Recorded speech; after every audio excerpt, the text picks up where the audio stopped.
ও মা, আরে আমার সময় হয়ে গেছে, আমি তাড়াতাড়ি চলে যাই। আরে এটা কি পড়লো? আরে এটা তো রাজকুমারীর জায়গা পড়ে গেছে। অভিশাপের কারণে আমি রাত্রে শুধু 1 ঘন্টা রাজকুমারী হতে পারি, বাকি সময় কাজের মেয়ে হয়ে থাকি। আরে দেখ তো, এটা তোমার জায়গা নাকি? দেখি তো পড়ে, এটা আমার জায়গা নাকি? না, এটা আমার জায়গা না। দেখি দাও, আমি পড়ি। আরে আমার ভিতরে তো ঢুকতেছে না, এটা আমারও না। রাজকুমারী হয়েও আমার এবারই সব কাজ করতে হয়। আমি আমার রাজকুমারীকে খুঁজতেছি। আরে আমি আমার রাজকুমারীকে খুঁজে পেলাম না। এই জীবন রেখে কি লাভ? আমি মদ খাই। আমার ভদ্র ছেলেটা মদ খাইতেছে। বাবা, তুমি কোন রাজকুমারী পছন্দ করেছো? তার কি আছে তোমার কাছে?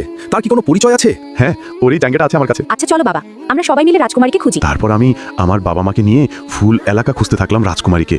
সবাইকে জায়গা দেখাইলাম, সবাই বলে এই জায়গা আমার না।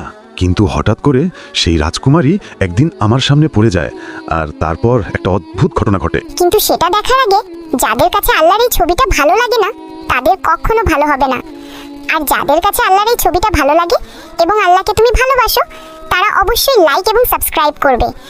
আজকে দেখা যাবে কে কে আল্লাহকে ভালোবাসে।